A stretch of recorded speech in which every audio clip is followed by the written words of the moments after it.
Welcome to the channel. My name is Nolan. In today's video, I am going to be doing a much needed upgrade to my Brushless Converted Traxxas Summit. Now, I am going to go ahead, apologize in advance because I am filming this video outside, so you're going to hear some wind noise. It might not be the best video I've ever filmed, but hopefully you still enjoy the video. Now, you might be wondering what I'm doing in this video. It is time to finally upgrade this thing to MIP driveshafts. So I bought these right here. These are the constant velocity drive shafts from MIP. As you can see right here, the part number is 9168.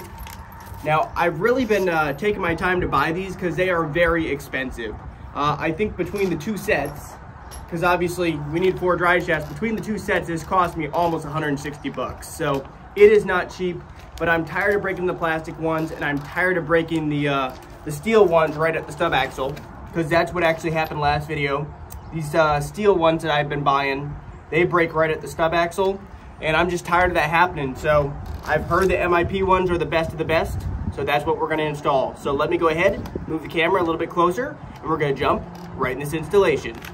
I'll probably just do one of the front ones, run one of the rear ones, and I'll do the others off camera. So let's go ahead, let's dig right into it. So we'll start off with the side that's still intact. We're gonna go ahead, I got my ARMA wheel wrench right here. I'm gonna go ahead and take off this 17mm wheel nut. It's on there tight. There we go. Once you get that off, the wheel will just come off like such. And now what we can go ahead and do, we can go ahead and get the actual wheel hex and stub axle off. That is held on with a 2mm grub screw. Once again, I do apologize. It's pretty breezy out today, and I forgot to bring my wind catch with me, so you're gonna hear some wind noise, but hopefully you still learned something from this video. Unscrew this.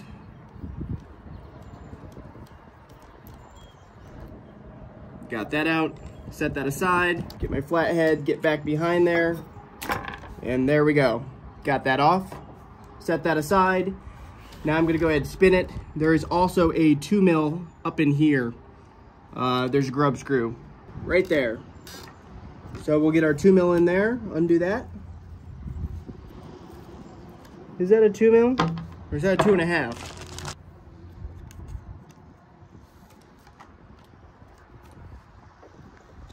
You know what, guys? I think that one's stripped. It is a 2mm, but it's stripped, which is not good because since I'm not filming this video at home, I don't have any extraction tools with me. I did not think that out. Give me a second to think this over. Okay, so that one is stripped. So what we're gonna do is we're just gonna move to the other side. I'll show this one on camera, the one that actually broke. Hopefully we can access this 2mm. So same as the other side, there's a 2mm right here. All right. And unscrew that.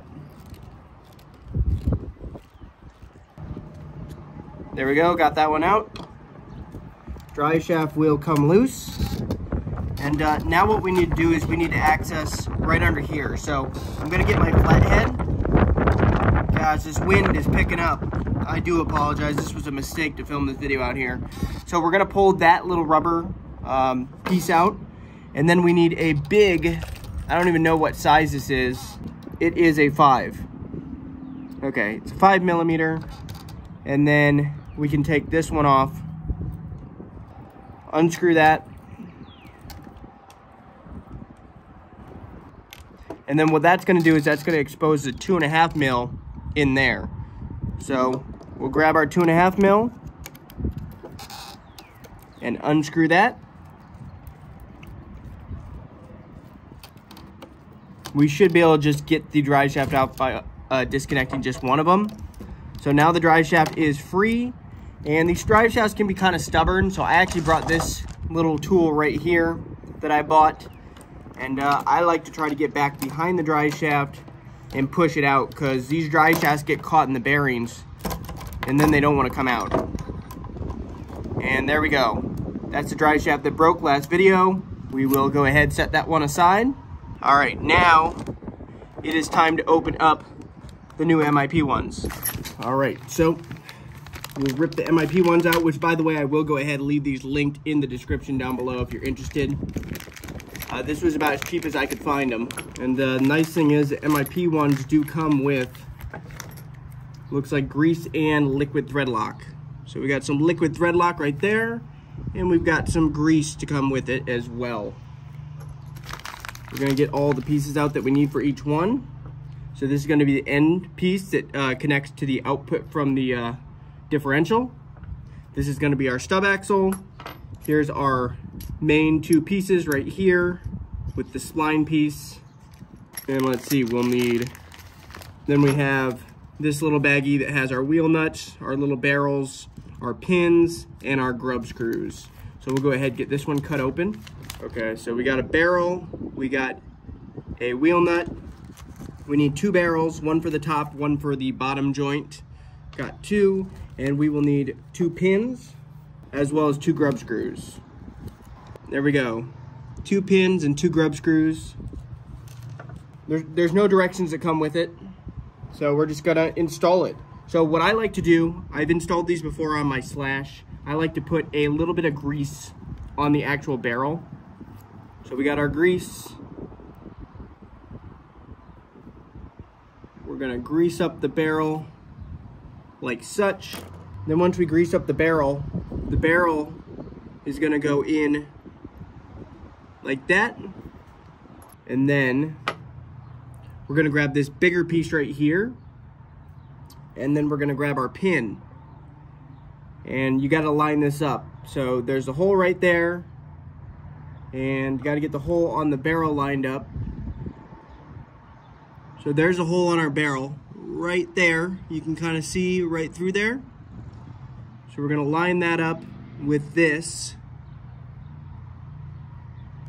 And then, this is kind of hard to do, especially on camera, so bear with me.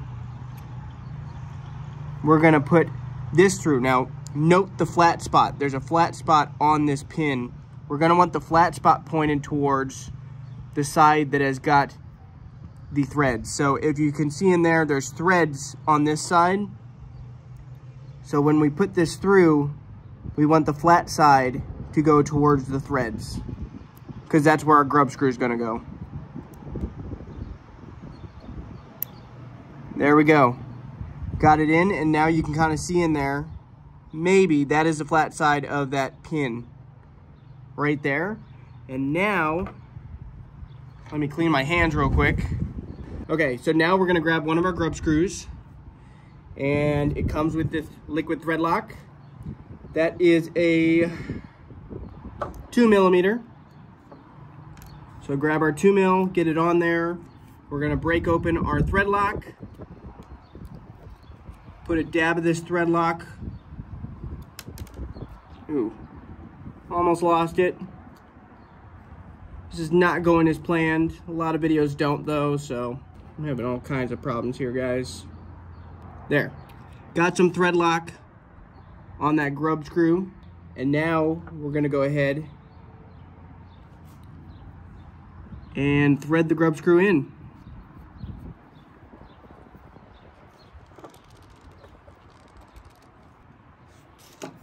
And there we go. Grub screw is in.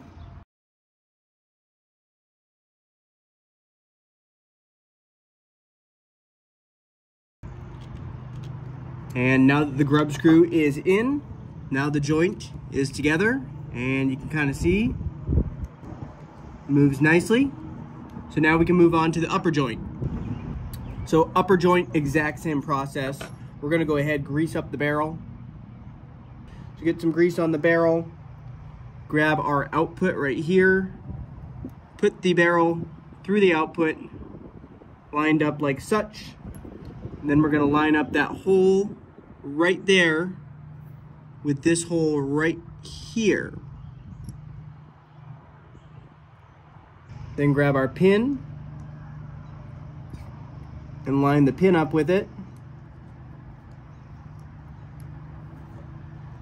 Apologize if I'm not doing a very good job showing this on camera. This is kind of tricky to do, and I don't know, today's just not my day, I guess. All right, then get that pushed in. Keep in mind getting the pin, the flat side of the pin lined up with the threaded side, which is right there. Then we're gonna grab another grub screw, which is a 2 mil. Get some of that thread locker on it. I feel like I'm doing a very bad job showing this on camera too, so I do really apologize. All right, and then with it lined up, thread that in.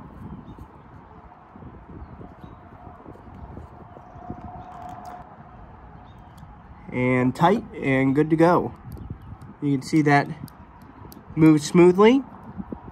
And if you wanted to, you probably could put a dab of grease on the actual, this part of the actual output as well. Because I guess that spins in there too, so maybe if you wanted to, you could. But I think that's just gonna attract, the grease is just gonna attract dirt to a certain extent. So I'm not even gonna bother. And now we have our 2 pieces of drive shaft to make 1 drive shaft. So that is 1 drive shaft complete. So now we just have to install it on the truck. So it does not come with new grub pins. So we have to retain the old ones of the grub pins. But we're gonna start off by getting the top portion, well, actually let's get the bottom portion pushed through. This can be kind of tricky.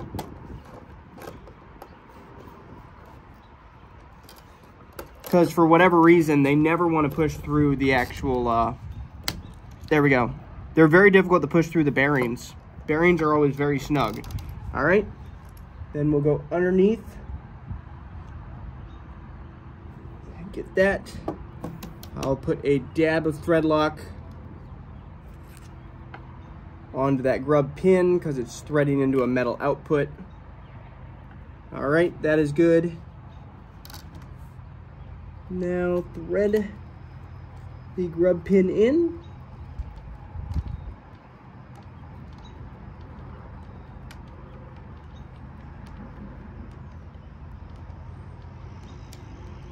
All right, that is snug. Now we'll go ahead, first off, make sure that the drive shaft is in together. Now we'll grab our 2.5 mil and thread this back into the arm.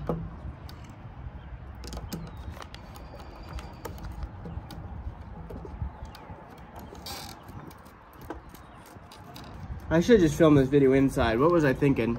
I knew it was supposed to be nice today, but it's pretty breezy, and the park I'm at's not super far from the road and from a train track.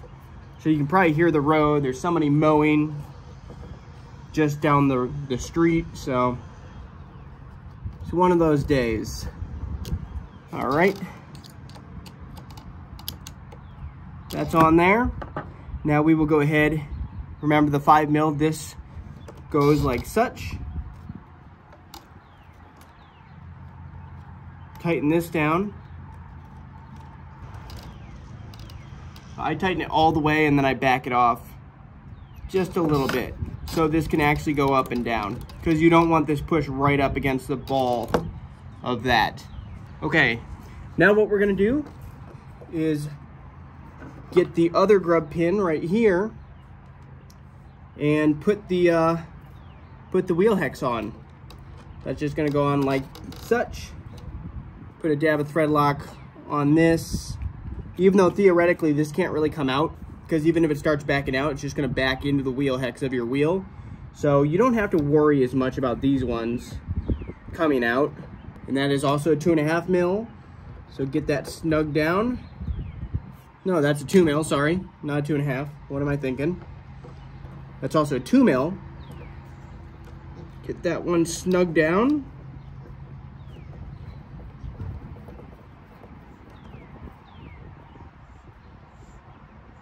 All right, that's on tight.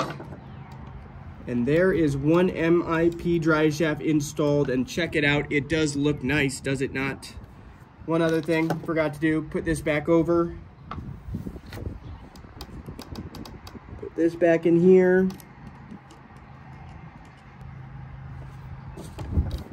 And boom, we have got 1 of the MIP drive shafts on, and since the process is gonna be identical on the rear It's the exact same part number for the drive shafts. And since this video hasn't really been going as planned, I'm just gonna go ahead and wrap up the video. But if you did enjoy this video, go ahead, hit that like button, make sure to subscribe, hit that bell, and stay tuned for the next video, because next video we're gonna be testing out the brand new MIP drive shafts. So thanks for watching, see you later.